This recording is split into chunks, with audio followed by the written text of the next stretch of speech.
Muy buenos días. Dios les bendiga ricamente en esta mañana, domingo 8 de febrero. Ah, Aquí para proseguir nuevamente con la lectura del libro de Hechos de los Apóstoles, en el capítulo 4, del 23 hasta el final, vamos a estarlo leyendo en esta ocasión, bajo el título Dad gloria a Dios aún en medio de la adversidad. Ahora, vamos a definir lo que es adversidad en lo que corresponde a la Biblia. La adversidad en la Biblia se entiende no solo como sufrimiento, sino como un instrumento divino para probar, refinar la fe y fortalecer el carácter del cristiano o de los seguidores. ¿Sí? Lejos de que sea un abandono de Dios, o que Dios nos abandone, se presenta como una oportunidad para que experimentemos su gracia, su paciencia y su propósito. Nos demos cuenta de ello a través de la adversidad que le venga al creyente. ¿Sí? La adversidad transforma las dificultades en puentes hacia una relación más profunda con Dios. ¿Sí? El apóstol Pedro nos dice en primera de Pedro 4:16: pero si alguno padece como cristiano, no se avergüence, sino glorifique a Dios por él. Bien.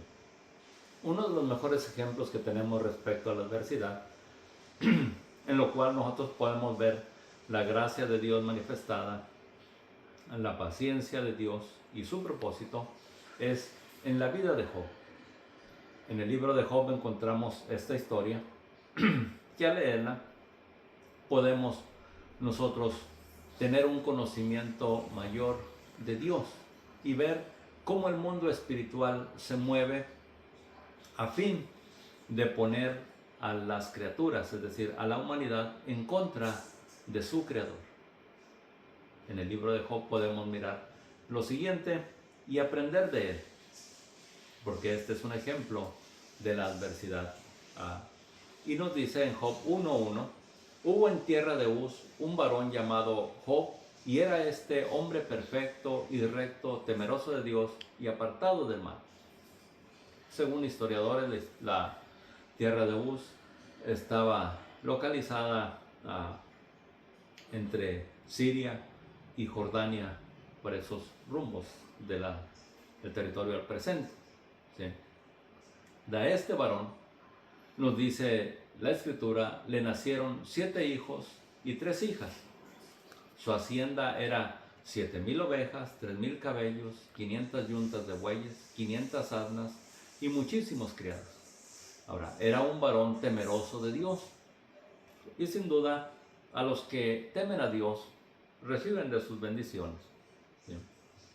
Pero el adversario siempre ha querido poner tropiezo y ha querido poner al hombre en contra de su creador. Así que este se presentó delante de Dios para acusar a Job. Y resulta que pese a las bendiciones que tenía, dice, le sucedió: un día aconteció que sus hijos e hijas comían y bebían vino en casa de su hermano el primogénito. Y en un solo día, dice, vino un mensajero a Job y le dijo: estaban arando los bueyes, las asnas paseando cerca de ellos, y acometieron los sabeos y los tomaron, y mataron a los criados a filo de espada. Solamente escapé yo para darte la noticia. ¿Sí? Uno solo escapó de todos para darle la noticia.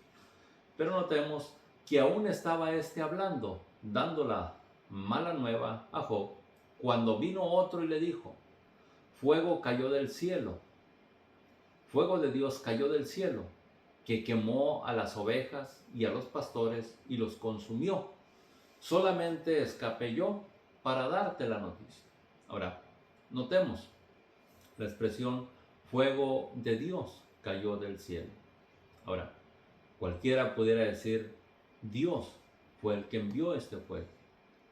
Sin embargo, cuando usted conoce el trasfondo y lee todo el libro de este de Job, nos podemos dar cuenta que este fuego no vino de Dios, sino del adversario, queriendo quitarle todas las posesiones a Job, a fin de que éste renegara en contra de su hacedor. Y cuando éste aún estaba hablando, dice, verso 17, todavía estaba éste hablando, y vino otro y le dijo: los caldeos hicieron 3 escuadrones, arremetieron contra los camellos y se los llevaron, y mataron a los criados a filo de espada. Solamente escapé yo para darte la noticia.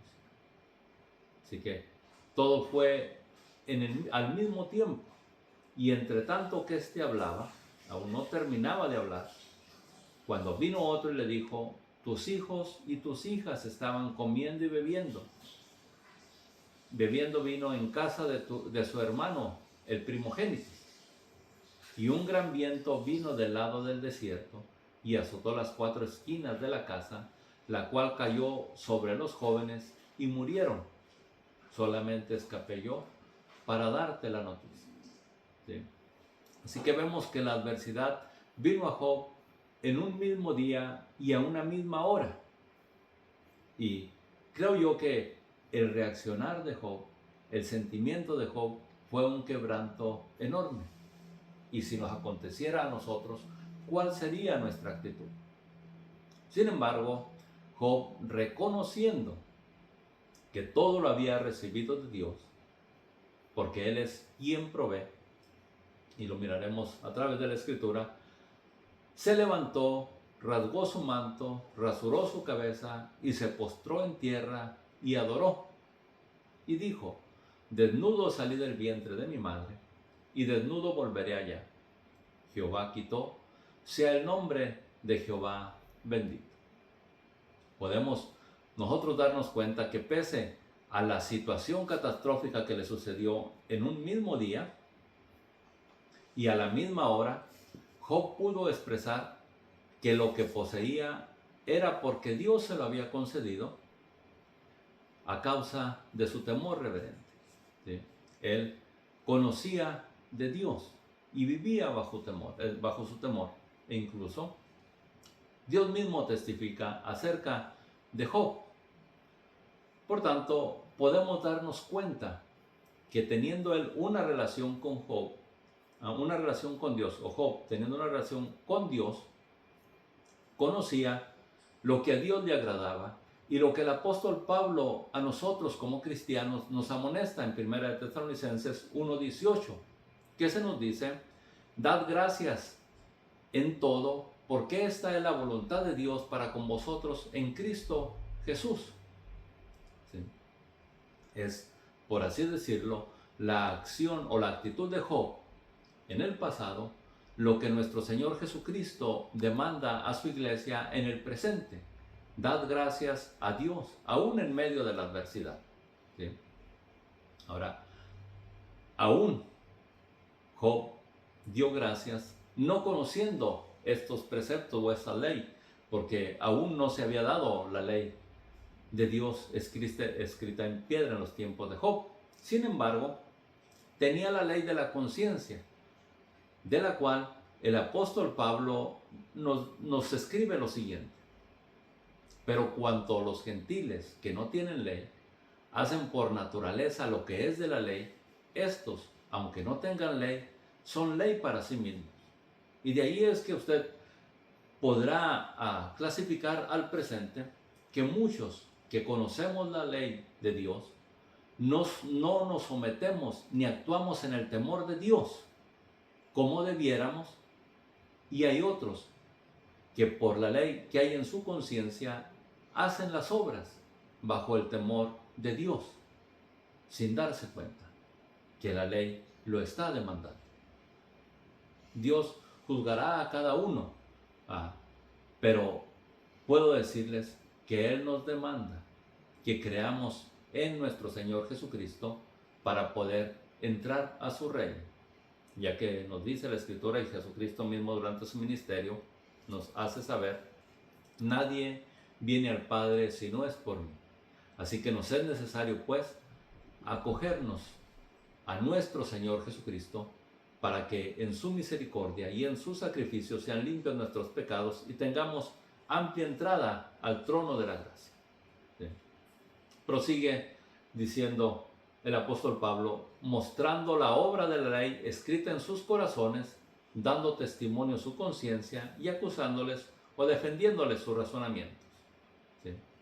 Ahora, esto sin conocer a Job la ley de Dios, lo ponía en práctica, lo vivía. ¿Sí? Él pudo darse cuenta que aún sus hijos, que nosotros conocemos al presente a través de la Escritura, dice, he aquí que herencia de Jehová son los hijos y cosa de estima es el fruto del vientre. Por eso él pudo decir claramente, Jehová dio, Jehová quitó, sea el nombre de Jehová bendito. Ahora, hoy que conocemos nosotros la ley, sabemos, y se nos dice en el libro de Levíticos 25, 18, ejecutad pues mis estatutos y guardar mis ordenanzas y ponerlos por obra, y habitaréis en la tierra seguros. Y la tierra dará su fruto, y comeréis hasta saciaros, y habitaréis con seguridad. Porque es una bendición a aquel que cumple la ley y se somete a Dios bajo la ley. ¿Sí? Por eso es necesario, y nuestro Señor Jesucristo nos dijo que ni una jota ni una tilde pasará de la ley. No obstante, no es que nos sometamos a la ley de rituales, sino mayormente a la ley moral, a la ley de benevolencia, a la ley de misericordia que está establecida. Porque es también lo que Dios nos demanda.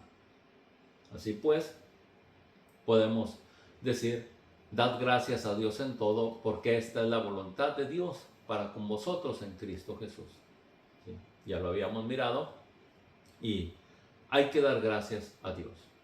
De esta manera podemos darnos cuenta que la adversidad va transformando las dificultades en puentes hacia una relación más profunda con nuestro Dios. La adversidad nos acerca más a Dios. ¿Sí? Y podemos nosotros mirar el fin de Job en su historia. Nos dice el libro de Job 42:1, respondió Job a Jehová y dijo, yo conozco que todo lo puedes y que no hay pensamiento que se esconda de ti. Ciertamente Dios conoce nuestros pensamientos. Él puede decir, de oídas te había oído, sabía que existías, me habían dicho que existías, mas ahora mis ojos te ven. Y de igual manera puedo decirles, yo escuché que nuestro Señor Jesucristo había muerto por nuestros pecados, que era el Cordero de Dios. Lo escuché desde nuestra infancia, o desde mi infancia, mejor dicho. Sin embargo, cuando empecé a leer la Biblia, pude experimentar su mano sobre mí, su palabra, su voz, su consejo, amonestándome a seguir. Por eso es que puedo testificarles que Él es real, que Él vive y que se empeña en salvarnos, en otorgar vida a nosotros que estábamos muertos en delitos y pecados. ¿Sí? Y eso es lo que me inspira a mí para leer la Biblia juntamente con ustedes. De oídas te había oído, mas ahora mis ojos te ven. Una experiencia personal con Dios. Y esto es lo que nos inclina al arrepentimiento, la experiencia que usted tenga con Él.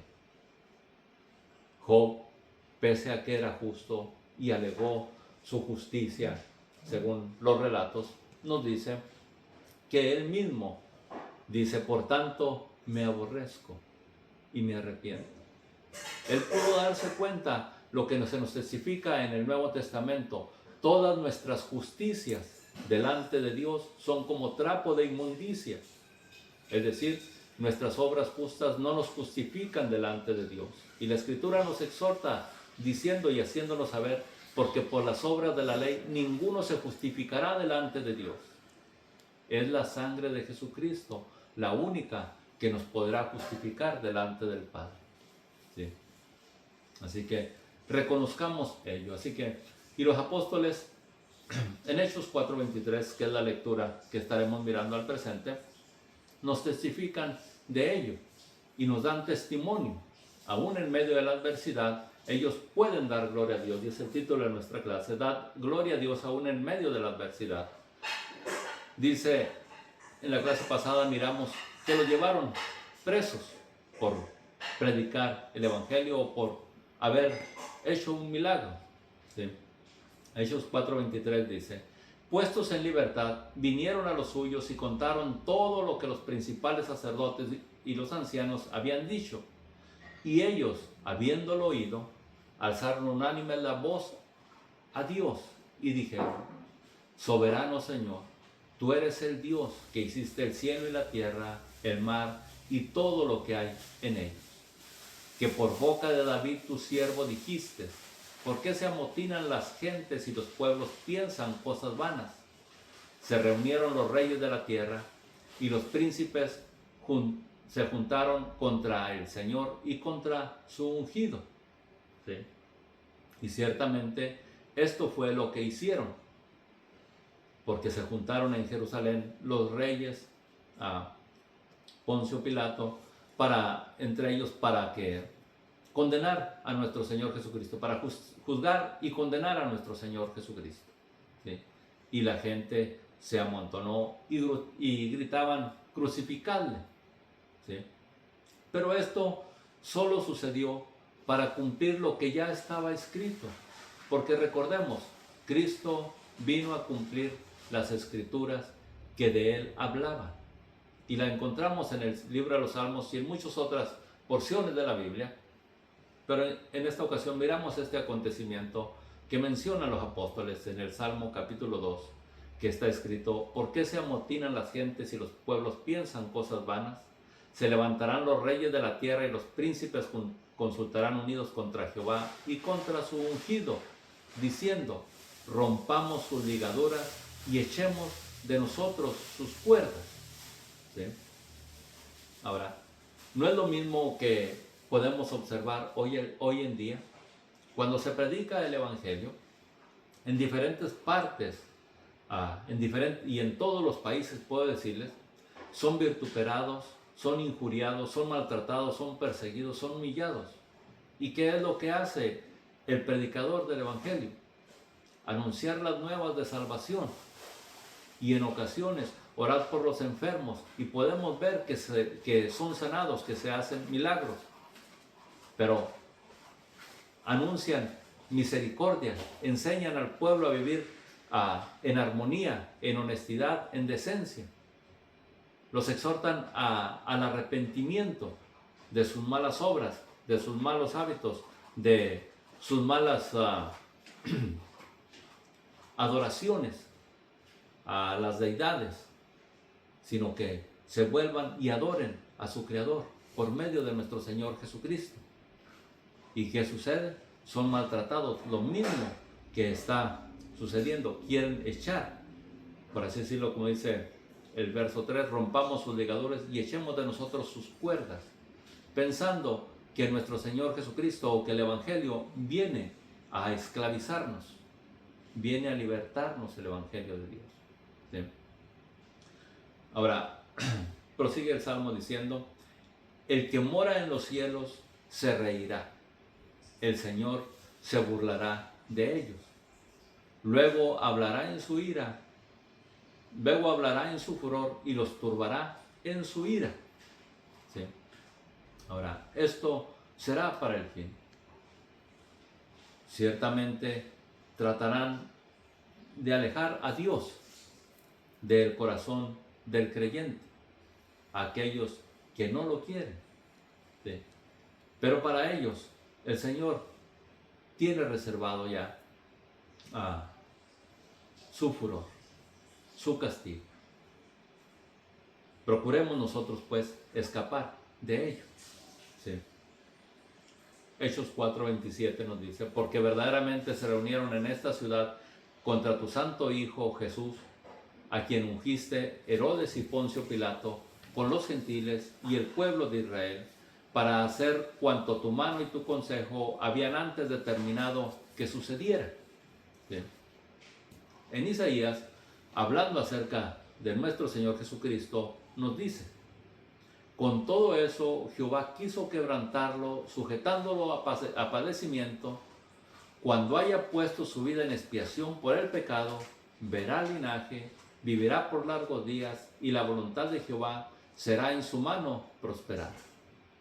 Este texto ciertamente nos habla acerca de nuestro Señor Jesucristo. Y lo que hicieron los reyes, o lo que hizo también el pueblo reunido en ese momento o en ese tiempo, gritando: crucifícale, crucificadle, sabemos que estaban cumpliendo exactamente lo que la Escritura dice acerca de nuestro Señor Jesucristo. ¿Sí? Sin embargo, podemos nosotros testificarlo y compararlo con el Cordero que quita el pecado del mundo, porque nos dice también en este mismo capítulo: como Cordero fue llevado al matadero, y como oveja llevado por sus trasquiladores, ¿sí? No abrió su boca. Así que Cristo cumplió lo que la Escritura demandaba con respecto a la ley para la expiación del pecado, ¿sí? Y cumplió lo que estaba profetizado de él.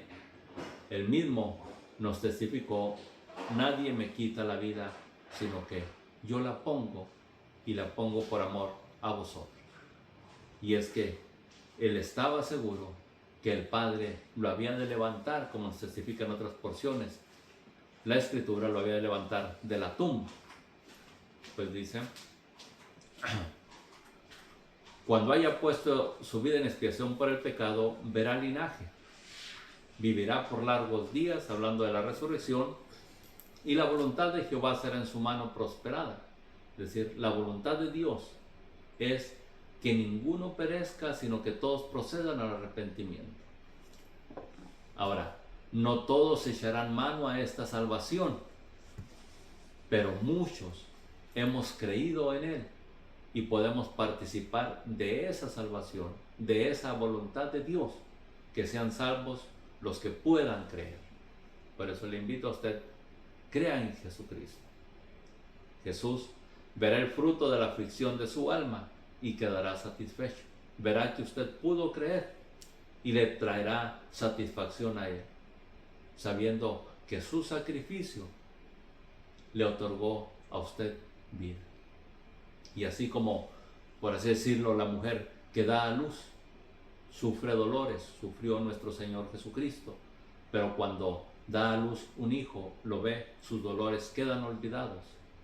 De eso también nuestro Señor Jesucristo se olvidará cuando vea que nosotros pudimos creer en Él. Quedará satisfecho por su conocimiento, justificará mi siervo a muchos y llevará las iniquidades de ellos. En Hechos 4:29, prosiguiendo con la lectura, nos dice: ahora, Señor, ellos en su oración dicen: mira sus amenazas y concede a tus siervos que con todo denuedo hablen de tu palabra, mientras que extiendes tu mano para que se hagan sanidades y señales y prodigios mediante el nombre de tu santo Hijo. En otras palabras, pese a que fueron vituperados, golpeados, encarcelados, a que estaban en medio de la adversidad, ellos oraron pidiendo fuerza y valor para cumplir con la misión que Dios les había encomendado, que nuestro Señor Jesucristo les había encomendado, que era ir por todo el mundo y predicar el Evangelio a toda criatura. ¿Sí? Y el mensaje de nuestro Señor es: el que creyere y fuere bautizado será salvo, mas el que no creyere será condenado. Y es aquí donde usted puede tomar la decisión para entrar a la vida: creer en nuestro Señor. No creer será condenado. ¿Y quién le condenará? Nuestro Señor Jesucristo es quien nos justifica. ¿Será Él quien nos condena? No, nos condena nuestra incredulidad, nuestra falta de decisión en creer. Jesucristo mismo dijo que Él no va a condenar a nadie. Será condenado por nuestra o seremos condenados por nuestra decisión, o salvos por nuestra decisión. También ellos rogaban o en su oración pedían que se hicieran señales y sanidades, cosa que nuestro Señor Jesucristo había prometido, así que solamente estaban rogando que cumpliera la promesa. Y estas señales seguirán a los que creen en mi nombre, dice el Señor Jesús. En mi nombre echarán fuera demonios, hablarán nuevas lenguas, tomarán en sus manos serpientes, y si bebieren cosa mortífera no les hará daño. Sobre los enfermos pondrán sus manos y sanarán. ¿Sí? Cuando hubieron orado, el lugar en que estaban congregados tembló y todos fueron llenos del Espíritu Santo y hablaban con denuedo la palabra de Dios. Casi por lo regular vemos que en la manifestación gloriosa de Dios a su pueblo siempre ha habido un temblor en la tierra. ¿Sí? Cuando se congregan en el temor de Dios. Y vemos nosotros que la manifestación de Dios es gloriosa y aún nos testifica la Escritura que a la presencia de Dios tiembla la tierra. Hechos 4:32 nos dice: y la multitud de los que habían creído era de un solo corazón y un alma, y ninguno decía ser suyo propio nada de lo que poseía, sino que tenían todas las cosas en común. Y con gran poder los apóstoles daban testimonio de la resurrección del Señor Jesús, y abundante gracia era sobre ellos. Así que no había entre ellos ningún necesitado, porque todos los que poseían heredades o casas las vendían y traían el precio de lo vendido y lo ponían a los pies de los apóstoles, y se repartía a cada uno según su necesidad. Y aquí podemos ver nosotros la disposición de las personas, pero cada quien toma su propia decisión. Yo sé que no todos tomaremos una decisión similar o igual que los demás. Esto dependerá, la decisión que usted tome dependerá de la experiencia que usted tenga con su Hacedor. ¿Sí?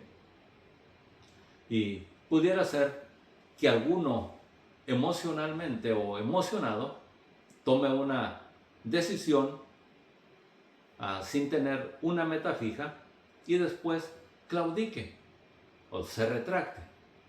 Y fue lo que sucedió en esta ocasión. Pero vemos el ejemplo de Bernabé. Dice Hechos 4:36: entonces José, a quien los apóstoles pusieron por sobrenombre Bernabé, que traducido es hijo de consolación, levita, natural de Chipre, como tenía una heredad, la vendió y trajo el precio y lo puso a los pies de los apóstoles. Ahora, conociendo la Escritura, nos dice en el libro de Eclesiastés: echa tu pan sobre las aguas, porque después de muchos días lo hallarás. Reparte a 7 y aún a 8, porque no sabes el mal que vendrá sobre la tierra. ¿Sí? A esto nos amonesta el apóstol, nos amonesta la Escritura y también los apóstoles al respecto. ¿Sí? Y así actuó, por así decirlo, Bernabé. Ahora, también tenemos la amonestación de nuestro Señor Jesucristo. En Bernabé podemos mirar su labor y su ministerio evangelístico, y no tuvo necesidad de lo que vendió y lo dio para el servicio y necesidad de los congregados. Nuestro Señor Jesucristo nos dice lo siguiente en Mateo 6:20: sino haceos tesoros en el cielo, porque donde esté vuestro tesoro, ahí estará también vuestro corazón. También podemos nosotros ver que acerca de nuestra actitud tomada respecto a las posesiones, nuestro Señor Jesucristo dice: el rey les dirá, en cuanto lo hiciste a uno de estos mis hermanos más pequeños, a mí me lo hiciste. Vuelvo a repetir, no todos tomaremos la misma decisión, ¿sí? La decisión tomada será con respecto a la relación que usted tenga con su Creador, con su Rey. El apóstol Pablo nos amonesta de la manera siguiente: sobrellevad las cargas los unos de los otros y cumplid así la ley de Cristo. Eso es una amonestación y algo que podemos nosotros aprender, que pese a la adversidad debemos de servir y seguir cumpliendo la voluntad de Dios durante todo nuestro peregrinar. Dios les bendiga ricamente. Espero que la palabra de Dios y que el Espíritu Santo aumente el conocimiento de su verdad en vuestras vidas. Hasta la próxima.